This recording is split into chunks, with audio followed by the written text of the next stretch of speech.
JPS Techno courses medical coding, SAP FICO, SAP ABAP, SAP Security. For contact. నిజంగా first of all I'm so happy to see you అమ్మా. నేను కూడా. ఎందుకంటే screen మీద మిమ్మల్ని చూసి ఏడ్చిన రోజులు అందరూ మాలాంటి ఏజ్ గ్రూప్ కూడా. ఎందుకంటే ఒక క్యారెక్టర్ ఇచ్చారంటే దాంట్లో పరకాయ ప్రవేశం చేసి ఒక అమ్మ పాత్ర అయినా ఒక వదిన పాత్ర అయినా ఏ పాత్ర అయినా చేయగల కెపాసిటీ ఉన్న ఇప్పుడున్న యాక్ట్రెస్లలో ఫస్ట్ మీ పేరు ఎప్పుడు వినపడుతూనే ఉంటుంది.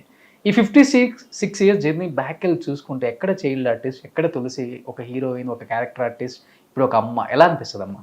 ముందు నేను ఒకటి చెప్పాలి, నేను నీ ఫ్యాన్. అమ్మో థ్యాంక్ యూ.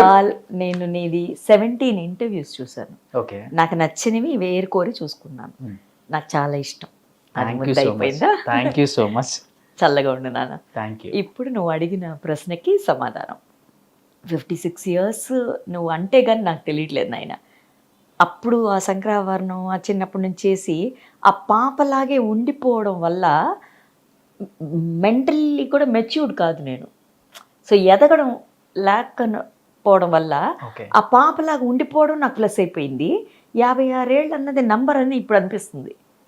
ఎప్పుడు అంటారు కదా ఏజ్ ఇస్ జస్ట్ నంబర్ అని, అది నాకు ఇప్పుడు కరెక్ట్ అని అనిపిస్తుంది. ఇన్ని రోజులు అంత తెలిసేది కాదు. ఇంత ప్రయాణం జరిగింది లైఫ్లో, ఇవన్నీ నాకు అసలు తిరిగి చూసేది ఎప్పుడు లేదు. నేను అయిపోయింది కదా, ఇంకా చూసి ఏం చేస్తాం, వెనకాలం అయిపోయింది. ఇప్పుడు ఈ ముందుది సక్సెస్ఫుల్ జర్నీ కదా, ఇంకా అది ఏదైనా కానీ నాన్న అయిపోయింది కదా, ఇంకా దాన్ని నేను చేయలేను కదమ్మా. రబ్బర్ పెట్టి తుడిచి లేదు లేదు మళ్ళీ రాసుకుందాం అని లేదు, అయిపోయింది. ఇంకా జరిగేది ఇప్పుడు ఇది.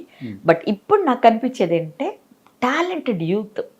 అందుకే నేను చెప్పాను ఇంటర్వ్యూస్ కూడా చూశాను అన్నది, అది ఒక పెద్ద పని. It's very difficult question, you know. అంత ఈజీ కాదు క్వశ్చన్స్ అడగడం. వాళ్ళు ఎలా క్వశ్చన్ చేస్తున్నాడు అన్నది కూడా ఒక ఆర్ట్. ఓకే, అది అందరికీ రాదు. సో మీలాంటి యూత్ని చూసినప్పుడు ఇప్పుడు నా ఐ ఫీల్ మన పిల్లలు కదా, బాగుంది కదా అన్నప్పుడు ఇంకా నాకు ఏజ్ తగ్గిపోతుంది. ఎందుకంటే మన పిల్లలకి నేను ఎనర్జెటిక్గా ఉండాలి కదా తల్లి. నేను నా నీరసంగా ఉందరా ఏదో చేయడం అంటే ఈ పిల్లలు అలా ఉంటారు. సో తల్లి అలా నుంచి ఉంటాయి కదా. సో ఆ ఎనర్జీ నాకు వచ్చేది from all my fans, my youth, నా సరౌండింగ్స్లో ఉన్న నా ఈ ఎనర్జీని అలా పట్టేసుకుని. ఓకే, సో నాకు ఒక చిన్న డౌట్ అమ్మా. ముఖ్యంగా లేడీ ఆర్టిస్టులకి చాలా ఇబ్బంది. ఒక యాక్ట్రెస్గా వర్క్ చేయాలి స్క్రీన్ మీద, అండ్ ఆఫ్ స్క్రీన్ ఇంట్లో ఫ్యామిలీలో ఒక అమ్మగా, ఒక భార్యగా, ఒక కోడలిగా ఎన్నో పాత్రలు చేయాల్సి వస్తుంది. బట్ ఇన్ని ఇయర్స్ నుంచి బ్యాలెన్స్డ్గా ఎక్కడ తొనకుండా అంటే తులసి అంటారు ఇక్కడ. అండ్ చాలా మందిని చూసాం, పెళ్ళి అయిపోయిన తర్వాత ఫ్యామిలీ కోసం సాక్రిఫైస్ చేయాలండి, పిల్లలు పుట్టారండి వాళ్ళ కోసం సాక్రిఫైస్ చేయాలండి, ఇంట్లో వద్దన్నారు లేకపోతే కుదరలేదు, ఇవన్నీ ఆపేస్తారు. మీకు ఎలా బ్యాలెన్స్ చేయగలిగేది ఇన్ని ఇయర్స్ నుంచి? అసలుకి అదే బ్యాలెన్స్ చేసేసుకుందండి, దారి లేదు. ఏంటంటే ఇప్పుడు ఇబ్బంది అన్నది మనం పడితే కదా నాన్న, మనం దానికి పేరు పెడితే కదమ్మా. అది కాదు అన్నప్పుడు ప్రతిదీ నచ్చుతుంది కదా. సో ఏది ఇష్టపడి చేస్తామో మనం అదంతా బ్రహ్మాండంగా ఉంటుంది కదా నాన్న. ఇప్పుడు నువ్వైనా అంతే, తనైనా అంతే. సో ఇది నేను నాలో ఎప్పుడూ ఇన్వైబ్ చేసుకున్నాను. ప్లస్ నేనేది చేసుకోలేదు, వచ్చింది బ్రహ్మాండంగా హ్యాపీగా ఉండాలని ఫిక్స్ అయ్యాను. ఓకే, ఏదన్నా కానీ అది ఇప్పుడు తింటావా, ఇది హాయిగా వండుకొని చక్కగా తిను. నువ్వు తినేప్పుడు నీకు అనిపిస్తుందా, నీకు ఉందా, నీ దగ్గర పెట్టు, అప్పు చేసి పెట్టు, ఇవన్నీ మనకేం చెప్పి ఇలాంటి చిన్న చిన్న విషయాలు చాలా నాకు చిన్నయ్యే చాలా పెద్ద విషయాలుగా మారి పెద్ద సంతోషాన్ని ఇచ్చింది అది.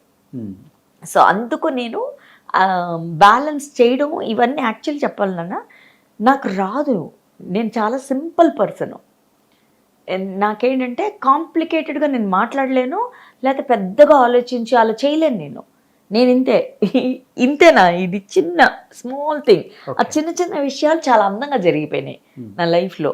అది జరిగినప్పుడు అనిపించింది, ఓహో ఓకే ఇది తులసి చేసినప్పుడు ఇలా చేసింది, లేకపోతే XYZ పెట్టుకుందాం, చేసినప్పుడు ఇలా చేసింది, దాని రిజల్ట్ ఒకటి ఉంటుంది చూసావా, అది తెలియకుండానే అలా వచ్చి చక్కగా దాంతో జాయిన్ అయింది. సో అది ఒక్కటే అలా వెళ్ళిపోతుంది అంతే. సో అప్పుడు ఇలా ఉన్నప్పుడు అమ్మా ఎంతో స్ట్రాంగ్గా ఉంటుంది చూడు, ఇంకా ఇలా పెట్టినప్పుడు చాలాసేపు నుంచోదు. సో ఐ ఫెల్ట్ దట్ ఇదే మన తీసుకెళ్తుంది ఇలాగని. కరెక్ట్గానే ఉంది కదా, అన్నీ బాగుంది కదా నువ్వు అన్నట్టు. ఫ్యామిలీ లైఫ్ అవని తల్లిగా, కూతురుగా, ఒక చెల్లిగా, మా అన్నయ్యకి చాలా ఇష్టం మా అన్నయ్య అంటే. సో వాళ్ళందరూ ఏం నేర్పించారో అది పాటిస్తూ ఇలా వెళ్తున్నప్పుడు బ్యాలెన్స్ కరెక్ట్గా వెళ్తుంది. నిజంగా అది దేవుడిచ్చిన గిఫ్ట్ కదా అసలుకి. ఎవరికి కుదురుతుంది అట్లా? మహాభాగ్యం అని చెప్పాలి నాయన. ఇప్పుడు మామూలుగా అందరికీ భోజనం పెట్టిస్తారు, నాకు భోజనంతో పాటు 2 స్వీట్లు, అదిగో అది 2 పువ్వులు కూడా తీసుకో, ముత్తైదుగా ఉండు, ఇలా చెప్పినప్పుడు ఇంకేం కావాలి నాయన? చాలమ్మా బంగారు తండ్రి, ఇది జీవితం బ్రహ్మాండంగా ఉంది అని నేను చెప్పుకో. నాన్న నువ్వు అందరూ అన్ని కొరతలు చూపడమే చూసాం మనం. నేను బాగున్నాను చెప్తే దిష్టి తగులుదని చెప్పరు చాలా మంది. జెలస్ ఉంటుంది, దిష్టి తగులుద్ది, అమ్మో చెప్పకూడదు అని. అది నేను తప్పనే అనుకుంటున్నాను. అంటే వాళ్ళ విధంలో అది correct, but for me it's not suiting. నేను బాగున్నాను నేను చెప్పి చూడు, ఇంకా బాగుంటుంది. ఓకే, అంతే కదా నాన్న, ఏదైనా కూడా. అందుకే మంచిది మాట్లాడు అని నేర్పించారు మనకి మన తల్లిదండ్రులు. ఎందుకు చెప్పు, ఆ మంచి అవ్వాలి, ఇంకా మంచిది అవుతుంది. నువ్వు ఎదిగే కొద్ది ఇది ఎదుగుతుందిగా. డెఫినెట్గా. అంతే కదా నాయన. ఇందుకే లవ్ మ్యారేజా అరేంజ్డ్ మ్యారేజా? అది ఏమని చెప్పంటుంది అన్న, లవ్ కమ్ అరేంజ్ అని చెప్తారా, లేకపోతే అరేంజ్ కమ్ లవ్ అని చెప్తారా? నేను ఎలా చెప్పను, లేకపోతే ఎస్కేప్ లవ్ అని చెప్తారా? ఎస్కేప్ లేదు, లవ్ కమ్ము లేదు, ఏది కమ్ము లేదు. అది కమ్మింది 1 డేలో, 1 డే మ్యాచ్ లాగా 1 డే మ్యారేజ్ అయింది. ఆ 1 డే మ్యారేజ్ అయినప్పుడు ఇది తాతయ్య ఎప్పుడో చెప్పాను నేను, 1 డేలో నీకు ఎప్పుడు కళ్యాణ్ తమిళ్ అనమాట, తాతయ్య ఇలా నీకు పెళ్లి జరుగుద్ది, బాబా గుడిలో జరుగుద్ది. అది మా తాతయ్య కట్టిన గుడి బెంగళూరులో, మల్లేశ్వరం టెంపుల్లో. అది అయిన తర్వాత అందరూ పెళ్లి చేసుకొని విడిపోవడమో, లేకపోతే ప్రేమించి పెళ్లి చేసుకొని విడిపోవడమో, లేకపోతే పెళ్లి చేసుకొని ప్రేమించి సంథింగ్ లాగా ఉంది. నేను రివర్స్ చేస్తే ఎలా అని, ఇంకా అయ్యేదేదో ఎలాగ అవుద్ది నాన్న, అయిపోయింది కదా ఒక రోజులో, ఇంకా చచ్చినట్టు ప్రేమించాల్సి వచ్చింది. ఓకే, అంతే మరి. ఇవన్నీ మా ఆయన వినకూడదు. శివ ఇది నీకు కాదు, వీళ్ళకి. మా ఆయన శివ గారు బీప్ వేసుకోండి మీరు. సో శివ అలా నాయనా. ఓకే, యాక్చువల్లీ చూస్తే చాలా కోపిష్టి అలా ఉంటాడు. నాకే కొంచెం ఇదిగానే ఉండాలి. బట్ తర్వాత ఏమంటారు, పెళ్లి చేసుకున్న తర్వాత ఇంకా ప్రేమించడం మొదలుపెట్టి ఇట్ వాస్ బ్యూటిఫుల్. ఫస్ట్ మీరే ప్రేమలో పడ్డారా, శివ గారు ప్రేమలో పడ్డారా? ఆయనే ఫస్ట్. అంటే అప్పటికే కన్నడలో కూడా కొంచెం పాపులర్ ఏనన్నా, సినిమాలు లేవు నాకు అప్పుడు. ఓకే, అప్పుడు మదర్గా ఆ సినిమాలో హీరోయిన్ నిరోష హీరోయిన్, దేవరాజు గారు హీరో అమ్మ. దేవరాజు గారు చిన్నప్పుడు చైల్డ్ దేవరాజుకి నన్ను మదర్గా ఒక సాంగ్ ఉందని పిలిచారు. అయితే దేవరాజు గారు మదర్కి ఒక పాట ఉంది, ప్లస్ ఇమోషనల్ సీన్స్ ఉంది. అశ్వత్ గారిని పెద్ద యాక్టర్ ఆయన, మీకు తెలుసో తెలీదో, తెలుసు కదమ్మా. ఆయన కొడుకు అది ఇది. నాకు అశ్వత్ గారితో వర్క్ చేశాను నేను హీరోయిన్గా. ఆయనకి శంకరాభరణం చాలా ఇష్టం. నన్ను పుట్టా అని పిలుస్తారు ఆయన. పుట్ట అంటే పాప అని. అది ఆయన కొడుకు అనగానే ఆయనకి గౌరవం ఇచ్చి, ఈయనంటే ఇంకా మర్యాద ఇచ్చి, ఆయన పేరు శంకర్ గారండి, శంకర్ అశ్వత్. ఆయన పేరు అనగానే కూడా ఒప్పుకున్నాను. సరే అని చేశాను. ఆయన చేస్తే ఆ సినిమా ఏమో, ఆ సినిమా కోసం వెళ్ళి ఆయన చూశాను. మార్నింగ్ పెళ్ళి అయిపోయింది, ఇంకా ఈవినింగ్. ఇది కేల్కతన్ దుకాన్ బంద్. ఏ దుకాణం? తాత చెప్పిన దుకాణం. దుకాణం లేదురా, నా దుకాణాలు ఎప్పుడు పెట్టలేదు, పెట్టను. నిన్ను పెట్టినవను, ఎవరు దుకాణాలు పెట్టకండి. తాత என்ன சொல்லிட்டு இருக்கு அதுதான் நடந்துட்டு இருக்கு. ஆமா, தமிழ் మాట్లాడిస్తావు. தமிழ் எனக்கு நல்லா தெரியும்.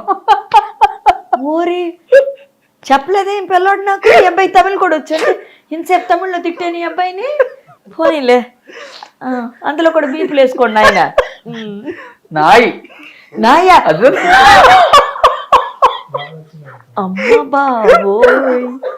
అమ్మ బాబోయ్ నన్నే తిట్టాడు. అది తిడుతుంటే నేను విన్నాను అని చెప్తున్నాను. చూడమ్మా, అంటే ఇప్పుడు ఏమన్నాడో తెలుసు అంటే, నన్ను కుక్క అని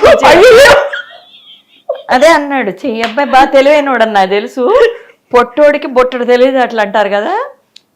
నన్ను అన్నాడు. Okay ready. 5'9" అండి అంటున్నావు నువ్వు.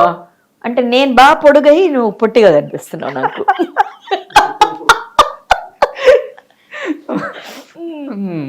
చెప్పు సొల్లు.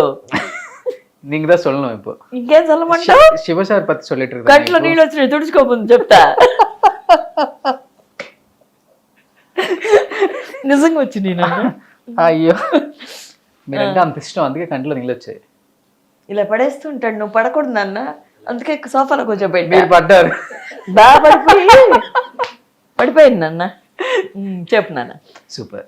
ఇప్పటికి ఆ జర్నీ అనేది డే 1 ఎలా స్టార్ట్ అయిందో ఆయన ఆ అండర్స్టాండింగ్ అలానే ఉంటుందమ్మా శివ గారు? ఇప్పుడు కొత్తగా నువ్వేంటి బాగానే వెళ్తుంది కదా, నువ్వు చెప్తే డౌట్లు వస్తున్నాయిరా. ఏంది నా పరిస్థితి, నువ్వు ఇలా కలపకురే నన్ను, బాగానే ఉంది అన్ని. ఏంది నీ గోల్ ఏంది అసలు?